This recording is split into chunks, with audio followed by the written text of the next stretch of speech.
Okay, so today we'll have a look at Group 2, having a look at the properties of sulfates and hydroxides, and some trends of Group 2 elements.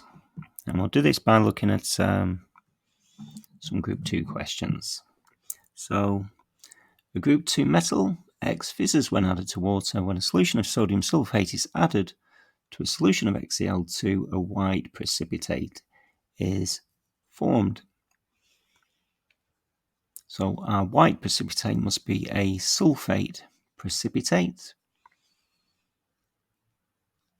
So we have a metal chloride plus sodium sulfate would give us a metal sulfate plus sodium chloride. And because it's a precipitate, that means our sulfate is insoluble. And we know for group 2 that sulfate solubility decreases down the group. So our precipitate is barium sulfate, and therefore our group 2 element is barium. A reaction with water. These are group 2 are also known as the alkaline earth metals. They give us alkaline solutions. So give us hydroxides, and we get hydrogen gas as well.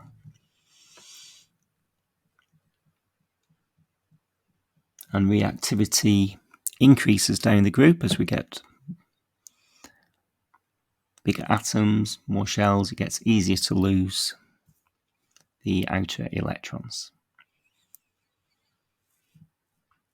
So barium would react with water easily, and barium and water gives barium hydroxide,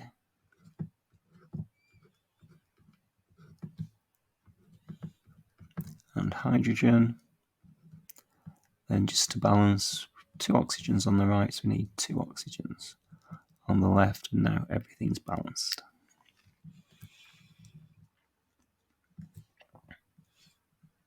And hydroxide solubility increases down the group, so the barium hydroxide there is aqueous, it's dissolved. It's not a precipitate. So we know XCl2 is now BaCl2 with sodium sulfate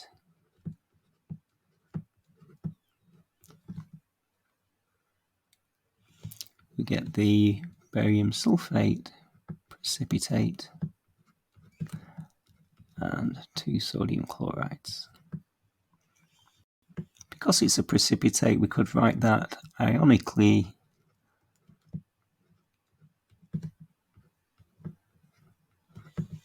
the barium ions react with the sulfate ions to give us barium sulfate.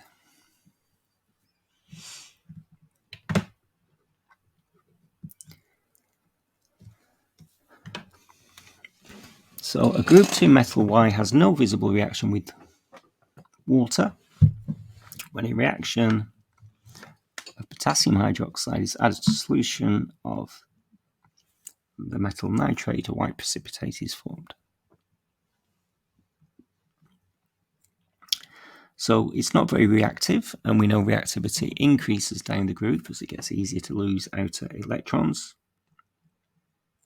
So that's an indication that this is magnesium, and it's confirmed by the hydroxide precipitate, and we know solubility increases down the group, and magnesium hydroxide is insoluble. So the identity of Y is magnesium. So magnesium nitrate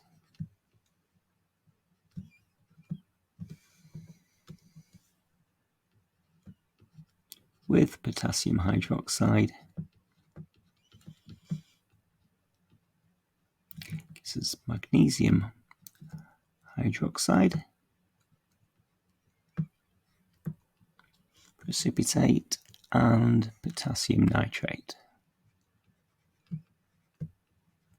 Then just need to balance, need 2 of them and 2 of them.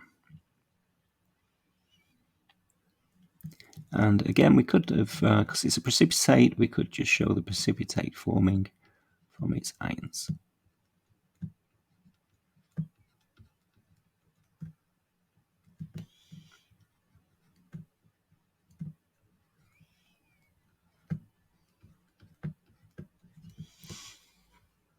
Trend in atomic radius.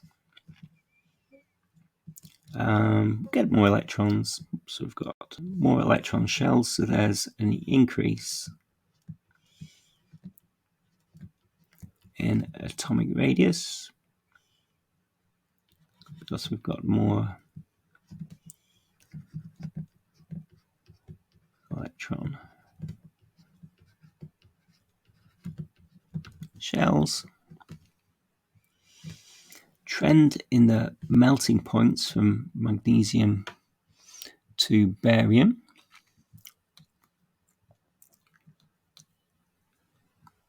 Well, the trend is a decrease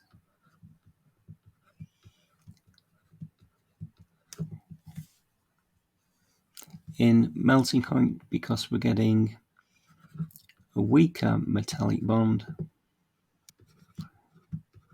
We're getting a weaker metallic bond because we're getting larger metal ions.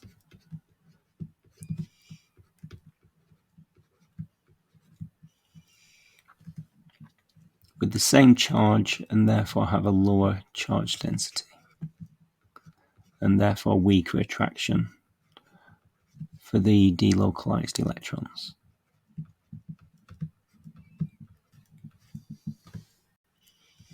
Trend in ionization energy. Well, we know the atoms are getting bigger as we go down the group, so it gets easier to lose the outer electrons, so ionization energy would decrease because the atomic radius is greater, we're getting more shielding and a weaker attraction between the outer shell electrons and the nucleus.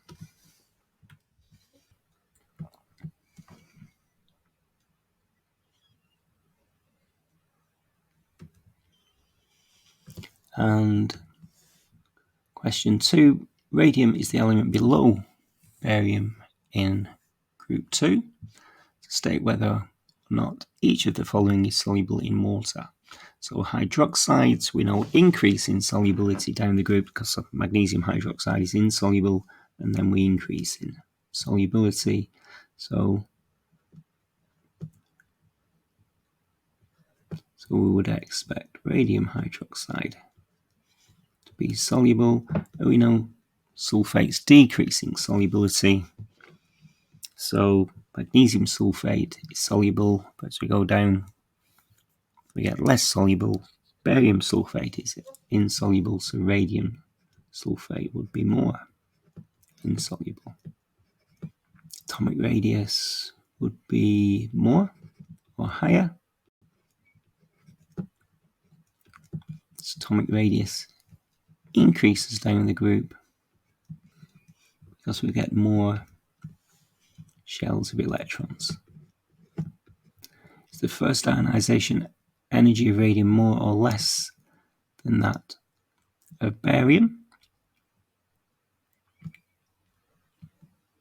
Well, because we've got bigger atoms, more shielding, it gets easier to lose the outer electron. And therefore the radium would have a lower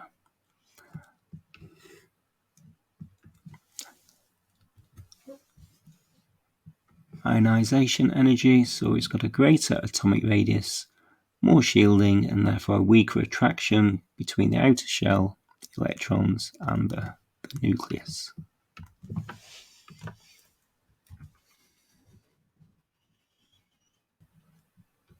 And is the melting point of radium more or less than that of barium?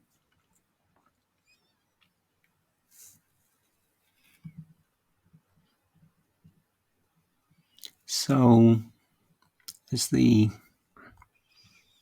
metal atoms and metal ions get bigger, then they get a lower. So as the metal atoms or metal ions get bigger and they have the same charge, they'll get a lower charge density and we'll get a weaker attraction between the metal ions and the delocalized electrons.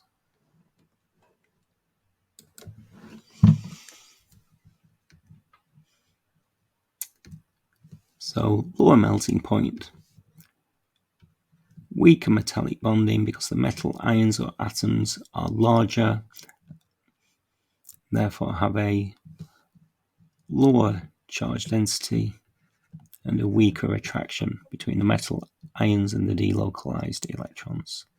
Okay, so we've had a look at the properties of group 2 elements, looking at their reactions with water, how reactivity increases down the group, and looked at the solubility of the sulfates and hydroxides. Sulfate solubility decreases down the group and barium sulfate is insoluble. Hydroxide solubility increases down the group. Magnesium hydroxide is insoluble. Atomic radius increases as we're getting more electrons and more electron shells, and ionization energy gets lower because it gets easier to remove the outer shell electrons, and melting point decreases as we get a weaker metallic bond as the metal ions get larger. The charge density of the ions decreases and we get a weaker attraction between the metal ions and the delocalized electrons, so less energy required to break the metallic bond.